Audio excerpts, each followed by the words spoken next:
Trucker Dump, episode 161. A new era for the podcast. Hopefully.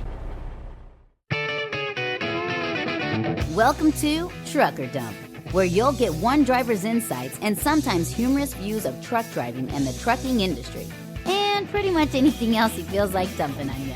This podcast is brought to you by AboutTruckDriving.com. Resources to help you understand the world of truck driving through the use of stories and a pathetic attempt at humor.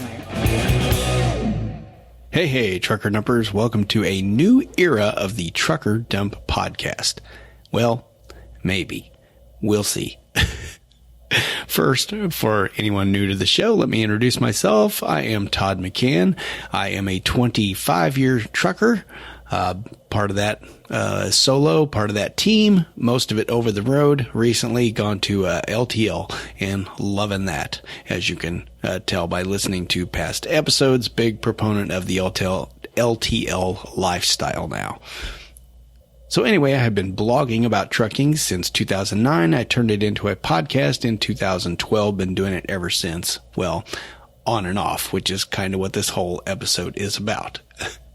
I should also mention that I am the author of 2 trucking ebooks. One is called How to Find a Great Truck Driving Job, and the other is called Trucking Life, which includes a 9.25-hour audio book. You'll find a link to that in the book there.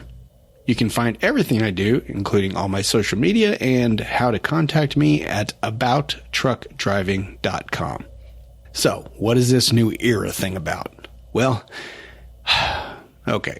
I've spoken on the last podcast and previously about how difficult this podcast can be to put together when I get, a lot of news stories together and, they just pile up and I just don't get to them right away. And by the time I get to them, it's overwhelming. So right here, I am cutting ties with all the news stories that I've saved up. I realized it just kept adding up. I was never going to get onto this new era. I'm holding up air quotes there. So basically, any news that has happened in the last couple of months, I won't be reporting on it. Probably nothing major that you're going to miss. But anyway, I'll try to keep you caught up from now on. And that is the whole point of this. I am going to try to turn this podcast into a weekly podcast. Yeah, I know. You're thinking, well, if you could only do one every couple of months, how can you manage to do one every week and it'd be less work? Well, I don't know. That's the whole point. I'm trying something new. What I'm going to try to do is catch up on the news each day and just go to my hotel room and immediately record what I have fresh on my mind, so I don't have to go back a month later, reread the article, and then try to record what I wanted to say about it. And try to remember why I even saved the link to the article in the first place, because sometimes it's just a little tidbit in the article that I want to point out. So anyway, that is what I'm going to try to do. So this podcast, the episodes may change a little bit. The sound may be weird because, it's not in a controlled environment in my office all the time now at home. I'll be recording each one of these in these different hotel rooms. For instance, right now I have turned off the air conditioner and it is hotter than piss in here, but the refrigerator next to me sounds like it just ate Taco Bell and it's about to explode with something really gross. So I'm not really sure, how it's going to sound, but you also may find some more, shall we say, canned things. Like, for instance, I may record some of the ads, and, so they might be similar. I might have, 3 or 4 that rotate back and forth so that it's not the same ad you hear every single episode. So anyway, that is what I'm trying to do. We will see how it works. If it eats into my sleep too much and I just find myself, not getting enough rest out here on the road, then that will be a no-go. And as I said, that's either a start of a new era or it could be the end of the podcast. So we will just see how this goes. Hey, and I would also like to point out that these episodes will be primarily news. Yes, I know many of you started listening to the podcast because of the stories I would tell about on the road stuff. I've honestly kind of run out of ideas for things like that. Yes, I've got some, but that just takes so much work, so much research to do, and I have kind of scaling back on that. My thought on that process is that most of what I have to say about trucking, the trucking industry, is handled through this news segment.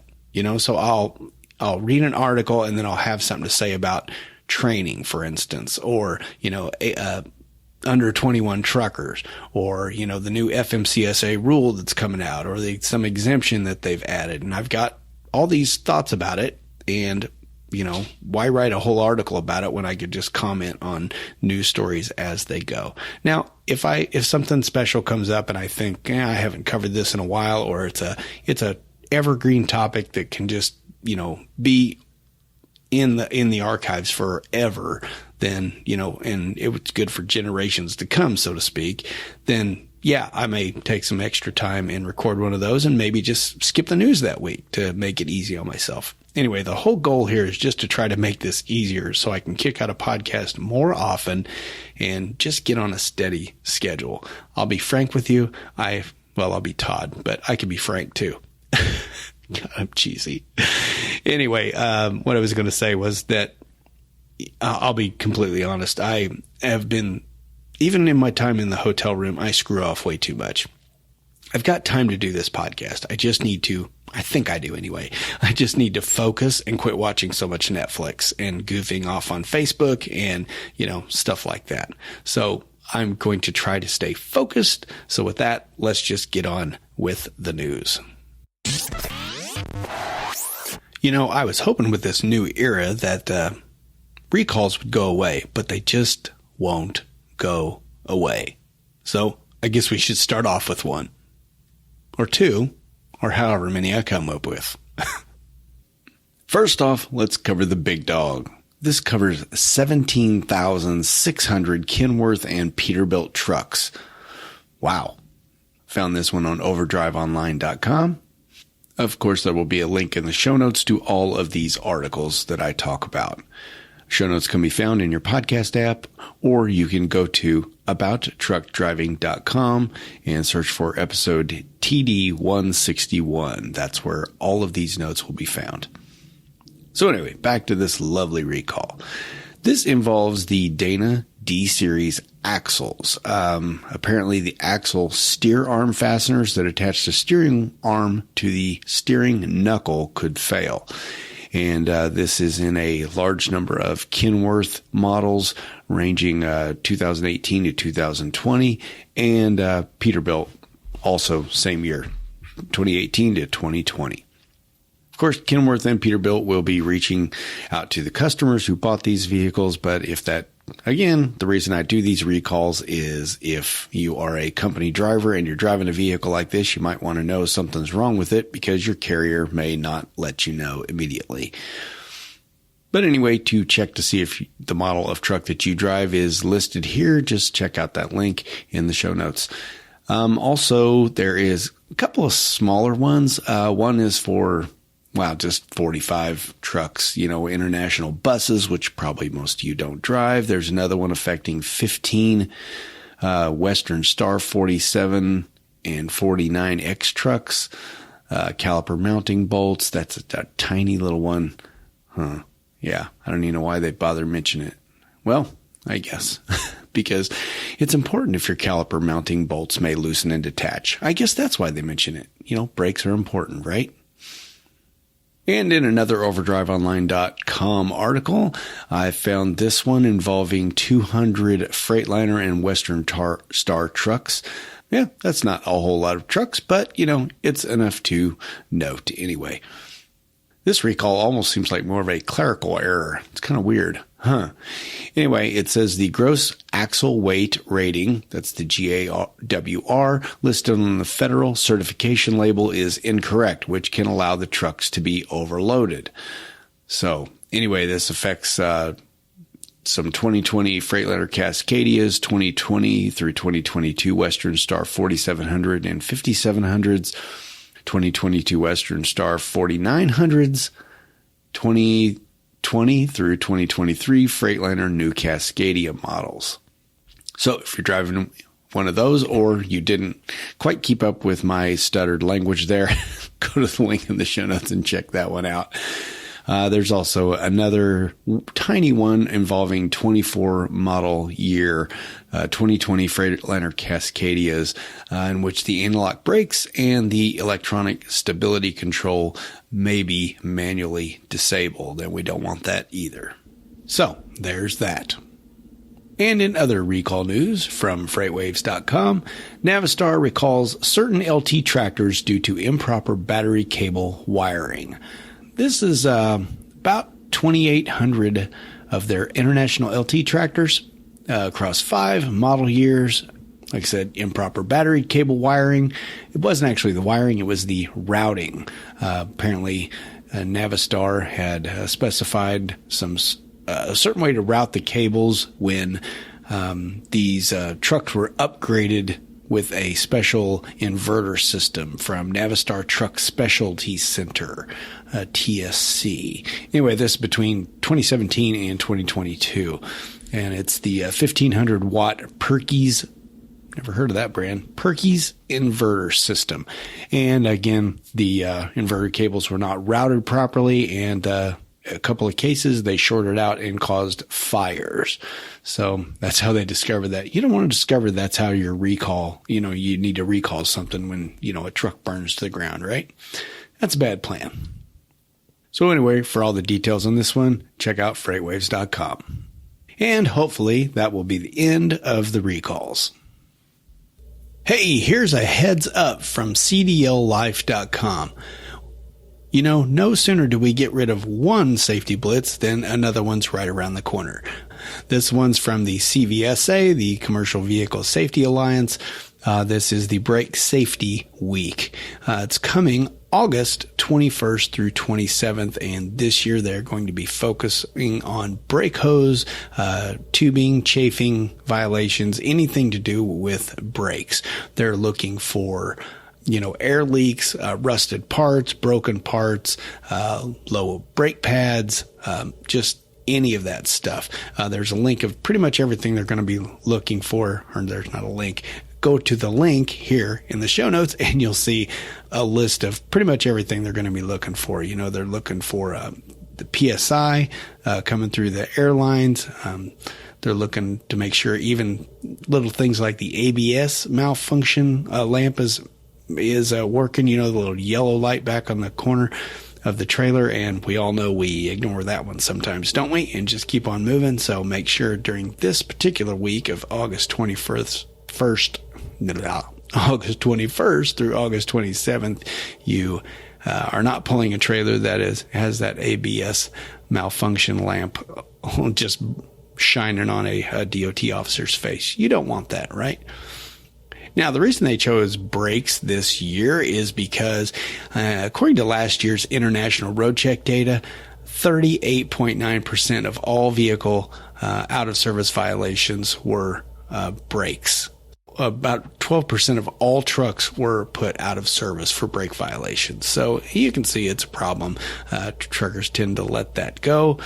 We have pointed out before that you don't want to be trying to mess with these brakes on your own. Back in the day, you could adjust these. That's how a lot of us older folks were trained, in school, that we could adjust these on our own, but they are not set for us to do that now. It has to be a qualified mechanic, and, we got these self-adjusting brakes and all that stuff. So just read up on that and learn some stuff about that. Don't mess with it. So anyway, like I say, this is August 21st through the 27th. Just be prepared. This is going to be taking place through U.S., Mexico, and Canada. Whew, that's a big one. So, hey, get those brake lines off of your catwalk and quit chafing them, right? Okay. Hey, how y'all liking these fuel prices? Awesome, isn't it? Well, you wouldn't be quite so worried about it if you owned a Volvo VNL with a new D13 turbo compound engine in it. Check out volvotrucks.us for more information, or make it easier on yourself and click the link in the show notes. This new engine is 6% more fuel efficient than their D13 and up to 11% over their 2015 engines. And that's never been more important than right now. At least we hope it's not going to get any worse, right? So exactly why is the D13 turbo compound engine so stinking fuel efficient? Well, first, there's a new wave-shaped piston design that burns fuel way more efficiently than older engines. And what energy does escape only thinks it escaped, but it gets recaptured and reused by the turbo compound unit. The D13 turbo compound even adjusts torque to the weight of your load. So it's going to give it all she's got if you're going up a big hill with a heavy load, but if you're taking it empty to go pick up your next load, it's just going to sip on the fuel. Super smart. But hey, I really can't explain the way the D13 turbo compound works as well as Volvo themselves can do it. And you can check out a short little video over at volvotrucks.us, or you can just click on the link in the show notes to go directly to it. So hey, next time you're in the market for a truck, head on over to your local Volvo dealer and check out the new VNL series. I would ask you to mention to the Volvo salesperson that you heard about them on the Trucker Dump podcast, but hey, let's be honest, nobody's heard of the Trucker Dump podcast. Thanks to Volvo Trucks for sponsoring this episode of Trucker Dump. Well, we're one step closer to having a new FMCSA director. We haven't had one in about 3 years. We're talking about Robin Hutchison. She just went before the Senate panel for the initial questions and answers and all that stuff, and she easily breezed through that and will go on to the Senate vote, I guess, a Senate hearing about this, and they will decide whether she is going to become the first FMCSA director in quite a while. Be nice to have one, right? Apparently everything went pretty smooth. All of the major trucking organizations, the American Trucking Association, the Owner-Operator Independent Drivers Association, Truckload Carriers Association, the Commercial Vehicle Safety Alliance, or CVSA, all of these, are pretty much behind her. There's just one little thing there OIDA didn't like that they said that she was talking about in this hearing. And that was the fact that she kept pointing towards this new apprenticeship program would be the way to get new drivers into the industry, because there is a shortage in the industry. And if anybody pays attention to OIDA at all, or even this podcast, you'll know that OIDA has said many, many times that there is no such thing as a driver shortage. It's just the way the drivers are treated makes them jump around a lot. And as we know from past articles, that a lot of company drivers are actually going to owner-operator, and they don't count that when they talk about driver shortages. That's not where they get their numbers from. So anyway, like I say, we're just one step closer along the way to actually having an FMCSA director. Best of luck to Miss Hutchinson. Mrs.? Miss. I never know anymore. You're always going to offend somebody, aren't you? overdriveonline.com. Hey, here's an interesting one I found on Transport Topics. That's ttnews.com. This one might become really relevant if the government gets what they're after. They're, as we talked about in the past few episodes, they are pushing for speed limiters again. This came up in 2016 and was squashed by the Trump administration pretty quick, but the Biden administration is going after it pretty hardcore. Well, this article is called Ontario Faces Challenges Enforcing Speed Limiter Law. You may be thinking, Ontario, isn't that in Canada? Why, yes, it is. Well, it is relevant because Canada has had trouble enforcing this speed limiter rule, which they did get passed. And, the way they had planned to do this was to check the to plug like a gadget into the ECM, the computer module on a truck, and just check to see if the speed limit was set correctly. Well, I guess they had all sorts of problems with those. The devices were buggy. I even read one article that said they were transferring viruses to the truck, which is really not good. So they quit using them, partly for cost too, and they had to buy adapters for different ECM plugins and all that kind of stuff, and it just got too expensive. And so now they basically don't use those devices. They just figure if they get a trucker for going over the speed limit, the set speed limit for trucks, which this article says it's 65, but I thought it was 62 up in Canada. But hey, it's kilometers, so who knows? I can't do the math there.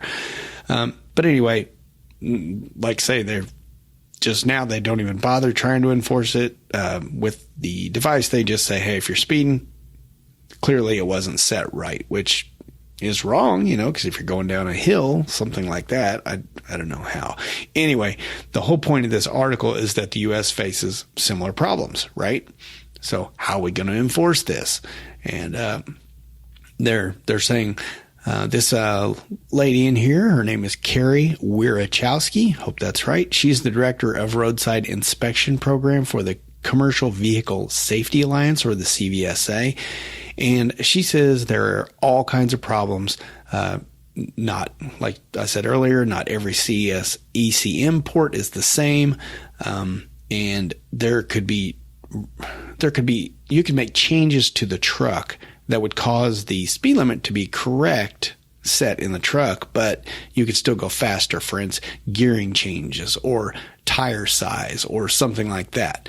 So they don't actually know how fast the truck is capable of going just by going into the ECM and seeing that it's set for 65 or 68 or 70 or whatever they decide to set it at. Let's hope they don't get to that point. But, anyway, she's saying it is important that they figure out, they're actually saying roadside inspections are not part of their plan, like roadside inspections and plug in a device, whatever. But she does say that the CVSA does have to come up with rules in case this happens, or if they need to do this for some reason. They can't just go in willy-nilly. Something has to be established as to how they're going to do it, what parameters are going to use, what devices they're going to use, all that stuff. So I just found this article kind of interesting. Hopefully it will never, ever, ever be relevant. Okay? Anyway, interested in that one? Check out Transport Topics, ttnews.com. All right, here's a little public service announcement from CDL Life. Apparently, there is an ELD device that is no longer approved for use by truck drivers and motor carriers. This comes from the FMCSA, the Federal Motor Carrier Safety Administration.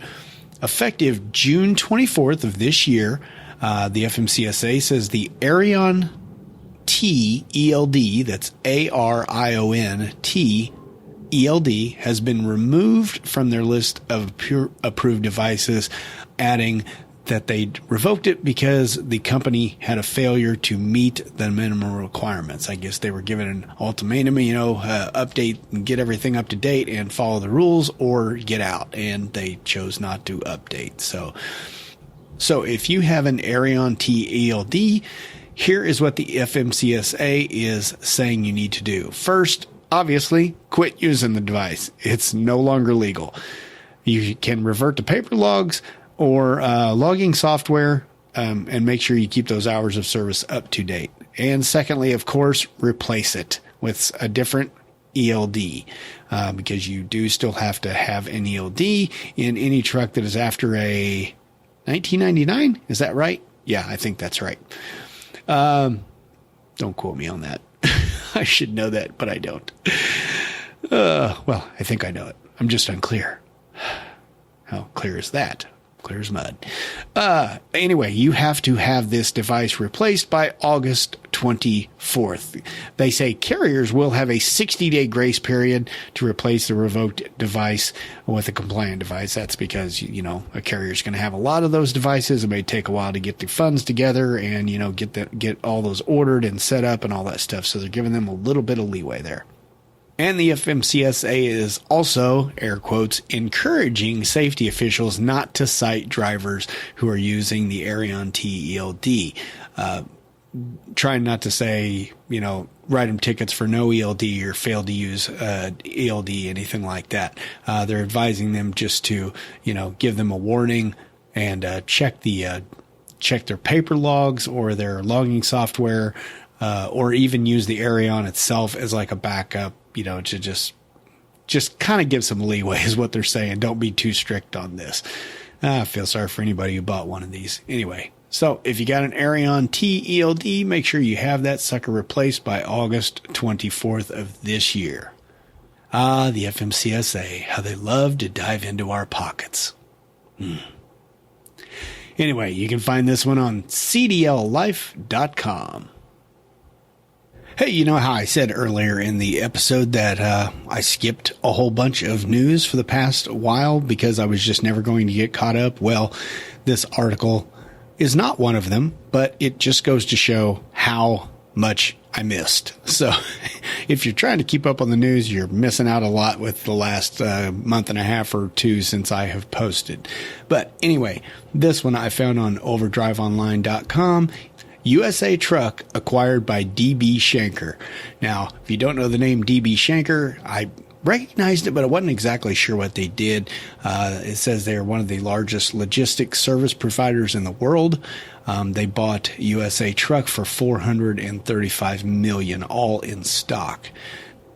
Now, it doesn't say that in this article, but I think DB Schenker is a German company. I'm not really sure on that, but they are wanting to expand their network here in the United States. And, USA Truck is about 1,900 trucks, 1,400 company drivers, nearly 700 contract drivers. They're just trying to expand out into ocean, air, rail, and this is the trucking part of it too. So it is unclear in this article whether they will be changing the name of USA Truck or they will just be leaving it alone. So hey, if you start noticing that there's more USA Trucks out there on the road, well, that's because DB Schenker says they want to expand the fleet. So be looking for that. But here's the part I was talking about where I have missed a lot. Apparently, according to this article, June has been a busy month for acquisitions, and boy, has it. Apparently, I missed Frey Miller was bought by an investment group, a bunch of investment groups, I guess. Fast Freight acquired Challenger Motor. Pam purchased Metropolitan Trucking. Heartland Express bought Smith Transport, and Schneider acquired DeBauer Transportation. DeBeer, I'm not sure how to pronounce that. They're out of Wisconsin. So, boy, a lot of acquisitions going on here. I wonder if this has anything to do with, the pandemic and how, everybody started raising their pay to try to get drivers. And, how I talked about earlier on here, I read an article that talked about how, some of these carriers may not be able to sustain it. They raise their pay so much trying to keep drivers that if the economy ever went a little kaput, then they would, maybe not be able to sustain that. Well, the economy is kind of gone kaput, hasn't it? So I just wonder if that's part of it. Anyway, if you're interested in all the details of this DB Schenker acquisition of USA Truck, just check out the link in the show notes. Hey, you remember us talking about the Freedom Convoy that took place back in, when was that, March? That sounds about right. Well, the whole point of that convoy was to raise awareness, trying to get these COVID-related mandates stopped. Now, a lot of these have around the country now, so that's why it may not be all that relevant anymore, but things have relaxed quite a bit. I don't know how much this trucker convoy had anything to do with that, but they did get a chance to meet with Republican senators over there, and supposedly later on, in the afternoon, they did meet with Republican House members also. Curious here, isn't it, that the only people that met with the truckers were Republicans? I guess that's probably because the Democrats are largely responsible for most of these mandates and Republicans mostly, aren't for them. But enough about that anyway. But really, there's nothing a whole lot to report here. This article just talks a little bit about some of the things they discussed, which we've kind of already discussed here, what truckers think about the mandates and how it's forcing people to lose their jobs, people in the healthcare industry and everything, just because they don't want to be forced into a vaccination, all that different kind of stuff. Basically just freedom, and I did find it interesting that one of the truckers here who got to speak in front of these senators is an immigrant from Poland. His name was Jerry Stetz, and he immigrated from Poland, and he said he escaped from that country to get freedom, and it's like deja vu now here. So that's not a good thing, somebody from, from Poland, who is largely controlled by, Soviet Russia back then, he's saying, well, this kind of reminds me of Soviet Russia. Well, that's not good, is it?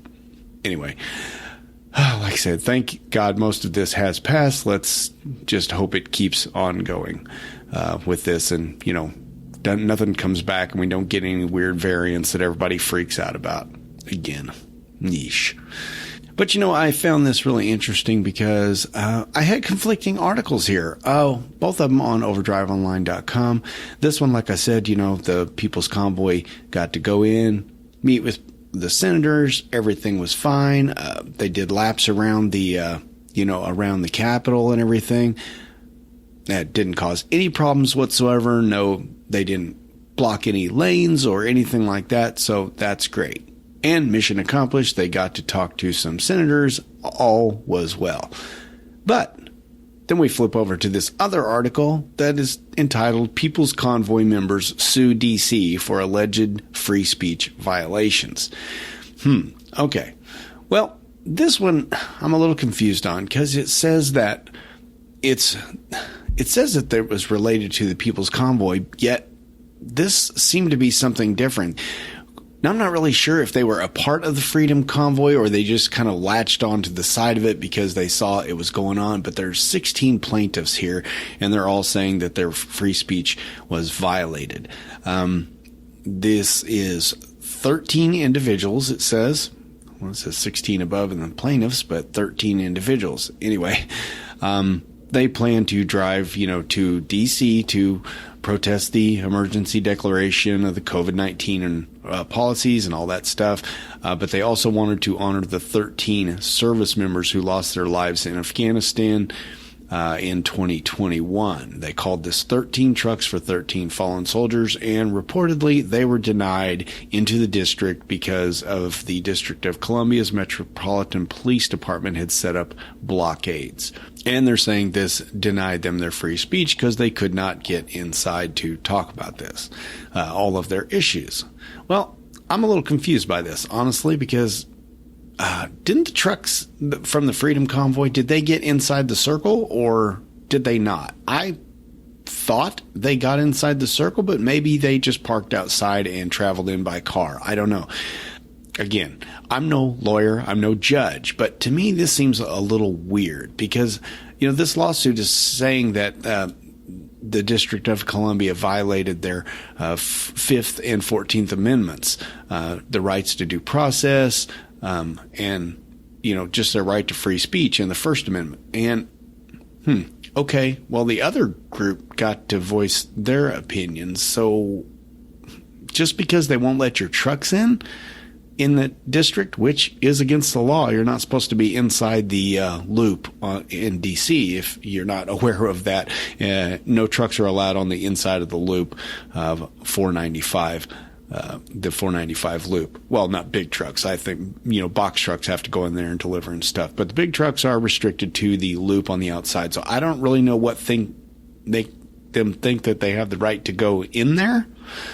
I don't know. I mean, they could have parked outside and just drove in and had their voices heard, couldn't they? That wouldn't have been a violation of free speech. Again, I don't know all the details on this one. Just looked a little weird to me. So anyway, if you're interested in this, check this link out in the show notes. In short, I'm calling it Freedom Convoy success. Kudos to everyone who participated. Sadly, another hot topic right now is the war in Ukraine. Not cool, Russia. Not cool. But I did find a very interesting article related to this on freightwaves.com. 5 facts about the logistics of war. And basically, this just goes in and talks about how important logistics are. And, this article points out that that's really where Russia is failing right now. They talk all big about their big bad weapons and everything, but if they don't have the trucks, I guess these trucks have been neglected for years over there. It's kind of interesting if you want to look that up sometime. Google it and check out some of the trucks and the bad condition those Russian trucks are in, and it's not working very well for them. But, a big army has to receive fuel all the time. The article says that U.S. Marine combat brigades in Afghanistan were consuming more than 500,000 gallons of fuel per day. Wow, that's just crazy. They said in 2020 alone, the U.S. Department of Defense consumed nearly 78 million barrels to power their ships, aircraft, combat vehicles, and all of their bases and stuff like that. Crazy, crazy amounts. And you can't get any of that without trucks, right? Another thing, soldiers need ammunition. If you're not supplying the frontline troops with ammunition, they are totally ineffective, and that is what's happening with the fuel and the ammunition with Russia right now. So that's, well, I guess they should have thought that out a little bit more. Glad they didn't, though. But you don't even need ammunition if you don't have soldiers, and you got to transfer them some way too, and all the equipment that they use, right? So there's that too. And then they also go into, real-time visibility and how important it is for technology, things like that, to really keep up to date and keep track of all of this logistics going on inside a war zone. They mention here that there is a special division of the military, which I had no idea even existed. I should have known, I guess. It's called the DLA. It's called the Defense Logistics Agency. And apparently this is 26,000 people in this unit, and they manage all the supply chain for the Army, Navy, Marine Corps, Air Force, Space Force, Coast Guard, 11 combatant commands, and other federal agencies. Crazy. And they even help with allied nations. So I had no idea, but kudos to the DLA for doing their job and keeping America the kick-ass army that we are. Did I just say that? Yes, I did, on a clean podcast. Well, I don't know. Is that one of the 7 words Carlin talked about back in the day? I don't think it was. Not even back then. Anyway, don't know if you're interested in this or not, but if you are, there's a link. Just click on it and go check it out. I just found it a very interesting article and thought it was very relevant for these times. Freightwaves.com. Hey, this next article is news, but, I don't really take a lot of stock in it. Now, let me explain. I found this on ttnews.com. That's Transport Topics. This one is called 2022 Top 100 For-Hire Carriers List Illustrates Growth of Large Fleets. Okay. Every year, Transport Topics, and for all I know, lots of other organizations or news outlets puts together lists of best trucking companies. And, I'm always like, well, what are they judging that by? And, well, for instance, at the end of this article here, it says that these were ranked according to 2021 revenue. So just revenue, as in how much money they brought in, they're judging them by that. Now, if that's what your criteria is, then it says they got some other information compiled, but they don't really say what that's all based on. The top 2, for instance, are pretty much always UPS and FedEx. It has been for quite a while, and of course they keep their spot. XPO Logistics is ranked 3rd. JB Hunt's ranked 4th. TFI, who owns CFI and the new what are they, T-Force that they bought from UPS, they own that, and they're number 5. Landstar climbed up 3 spots to land at number 6. All these numbers, you can check these out. There's a link in the show notes here to go and see all of the list on here. But the reason I say I never get too juiced up about these articles is because, for instance, one notable exception from the list this year is Central Freight Lines, which, as we talked about in, I believe, the last episode, went belly up, went completely bankrupt, but they were ranked number 98 out of 100 last year. So, okay, they made the top 100 last year and they went belly up this year. So what's that tell you about revenue? Revenue isn't everything. Operating expense, stuff like that, is far more important than just revenue. So anyway, just all that to say, take these kind of things with a grain of salt, especially the ones that are like best trucking companies to work for. You know, that criteria is all over the map because, as I talk about in my book, you know, how to find a great truck driving job and trucking life for that matter, you know, a good job is what it is to you, not to somebody else.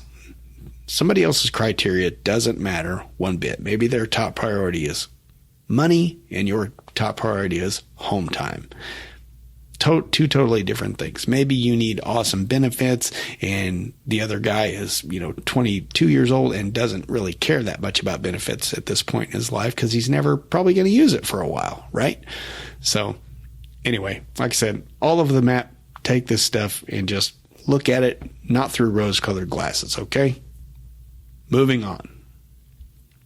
Hey, this next one is specifically for owner-operators, or maybe if you're interested in becoming an owner-operator, and it is time-sensitive, so you want to jump on this one. Head on over to the article in the show notes at overdriveonline.com. This one involves defining what a broker is. This one is called FMCSA Requests Public Input on Defining Broker and Bona Fide Agents.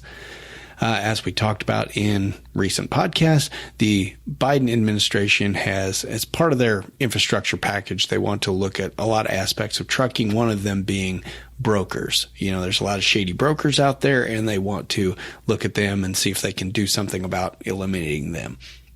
But with that, we need clear definitions of what a broker is, right? So apparently that's a little vague. Now, I am not an owner-operator. I will come out and tell you that right off the bat. I don't know much about brokers, really. But if you're an owner-operator, you deal with them all the time, getting you loads and things like that. So anyway, they're just kind of looking for clear definitions of this, like say, easy for me to say, bona fide agents and brokers. And they're asking for public comment until July the 11th. Now, there's 13 questions they specifically want answered, and I'm not going to go into them because it is fairly long, and most of, us won't even understand, what most of this stuff means unless you're an owner-operator, but you definitely will. And hey, if you are an owner-operator and you are dealing with brokers, you are going to want to get in on this. The government asks for your input, give it to them, okay? Don't sit back and complain about it later on when you had a chance to say something about it, okay? So head on over here, overdriveonline.com, and check out the link in the show notes for that one and go directly to it, and you can weigh in on your thoughts on what defines a broker and a bona fide agent. Hey, actually, I just went to the link provided in that article to comment, to look at the comments, see what it was all about. And that link is not working. I looked on the registry website for this broker thing and could not find it. So I don't know if maybe it just hasn't kicked in yet or what. May have to do some research on that one, but make your voice heard. Anyway. No business can be successful without cash flow. And that's never been more apparent than when you go to the diesel pump nowadays. Yowza, ouchie mama. That's why there may never be a better time to check out Porter Freight Funding. You can learn more at porterfreightfunding.com/truckerdump. Or you can call them at 205-397-0934. And of course, there's links in the show notes. So what does Porter Freight Funding do? Well, they've got brokering services, dispatching, fuel cards, insurance, and compliance, to name a few, but their biggest thing is they are a factoring company, and that means when you're having trouble getting money from a customer, Porter Freight Funding is here to bail you out. Once you've set up an account, or you already have an account set up, hopefully, it's a simple 3-step process. Drop off your load, submit your paperwork to Porter Freight Funding, and get paid within 24 hours. And there's no minimums either. You can use Porter Freight Funding for just your problem accounts, or you can use them for all of your collections. So hey, please check out Porter Freight Funding and find out how they can help your business.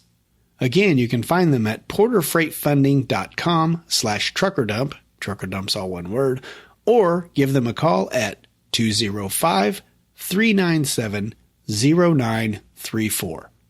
Thanks. And thanks to Porter Freight Funding for sponsoring this episode of Trucker Dump. Hey, you know how at the beginning of this episode that I mentioned that I'm trying to do more frequent and shorter episodes? Well, that's not going to be at the expense of hearing from you, because that's one of my favorite parts of the show. I'll continue to do the Trucker Grub segment anytime somebody sends one in, and I will do 1 to 2 emails from you every episode.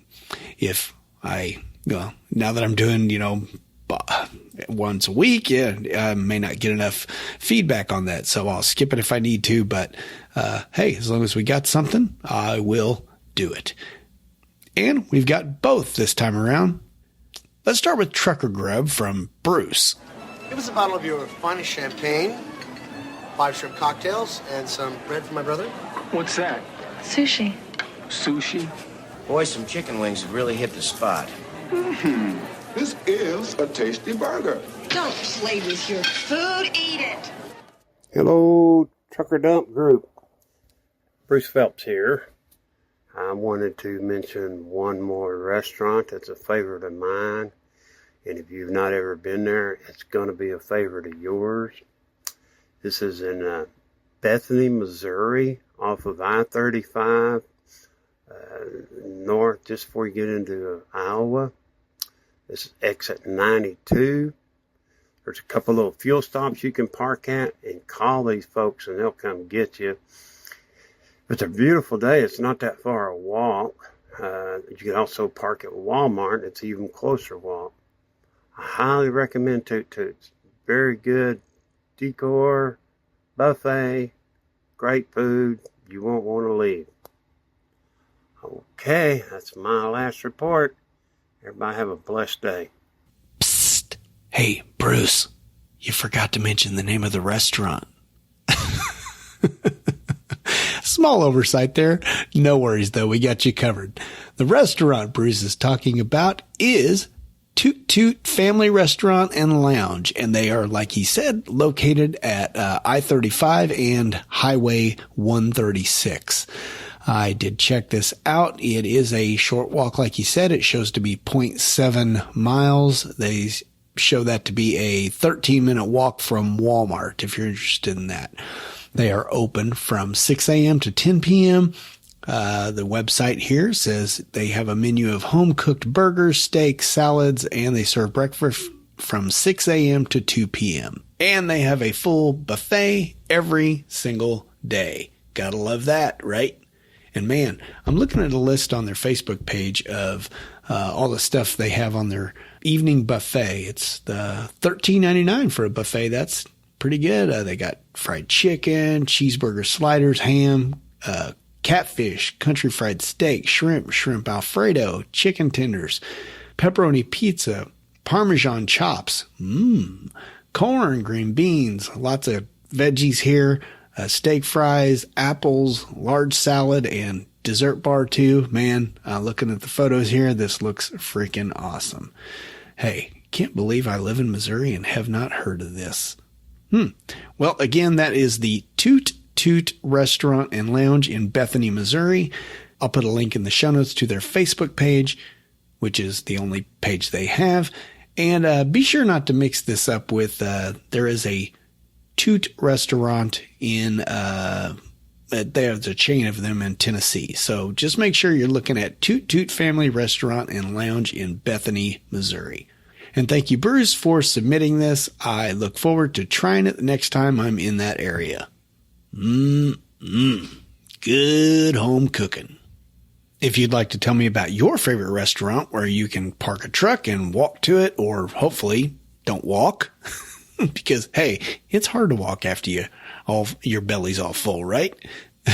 Anyway, if you've got your favorite restaurant you would like to report to the Trucker Grub segment, please send it in audio form to truckerdump@gmail.com. Try to include the atmosphere, prices, where it's located, where you can park, what your favorite meal is, all that kind of thing. As far as I know, you will be next on the list. I can't think of anybody else who has submitted one. And if you have, and you haven't heard yours on the podcast yet, well, shoot me another email and remind me. You know me, an email, it may be buried. All right. Again, that email address is truckerdump@gmail.com. Thanks again, Bruce.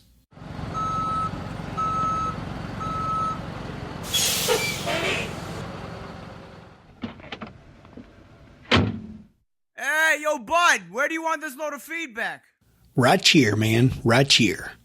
We're going to start out with Donna, who I honestly am not sure if she's a trucker or not. All I know is she is a senior citizen driver. That's what it says here in the comment.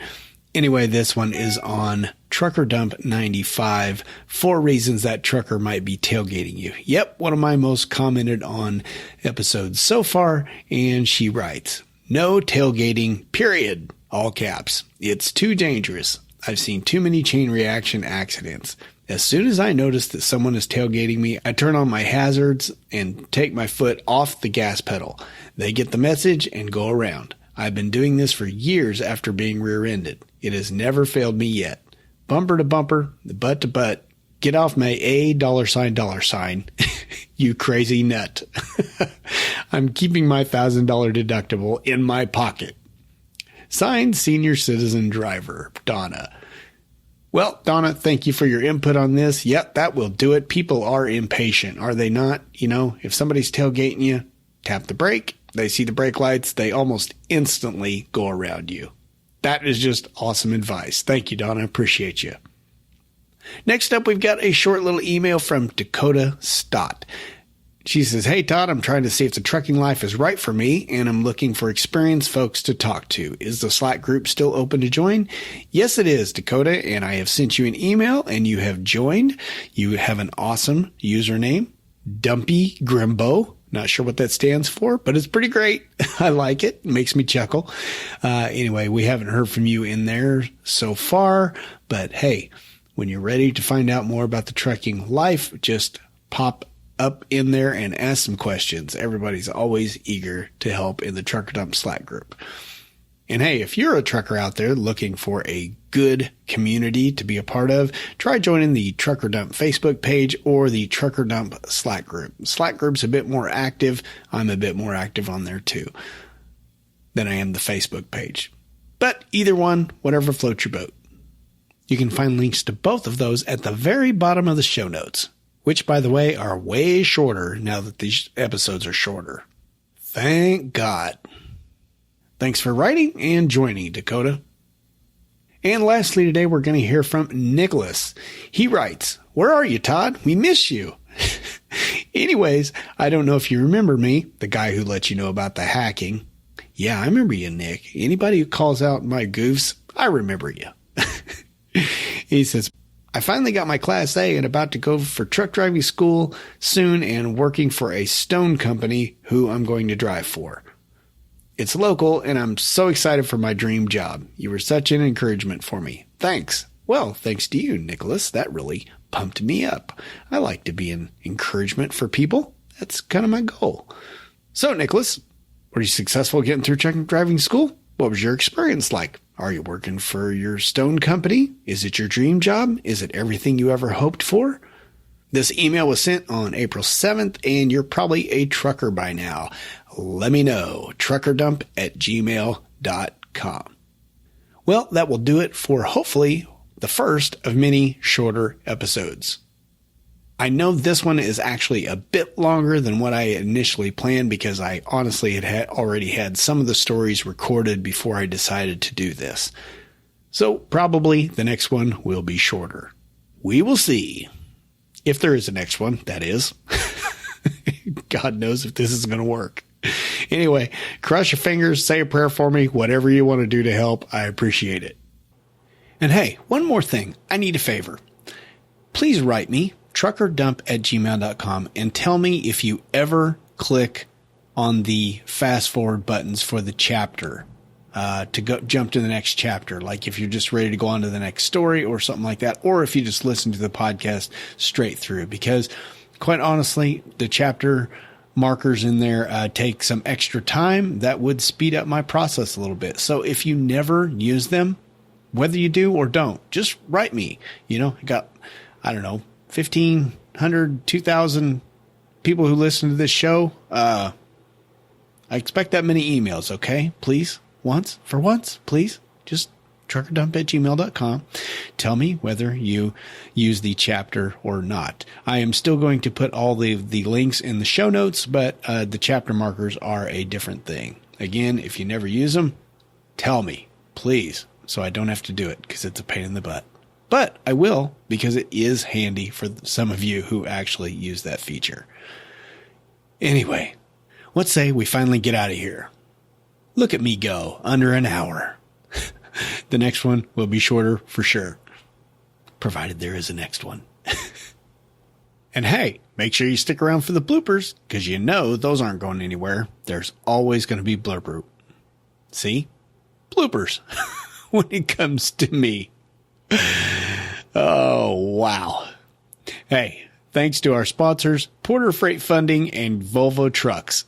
Be sure to check out the links in the show notes to both of our awesome sponsors.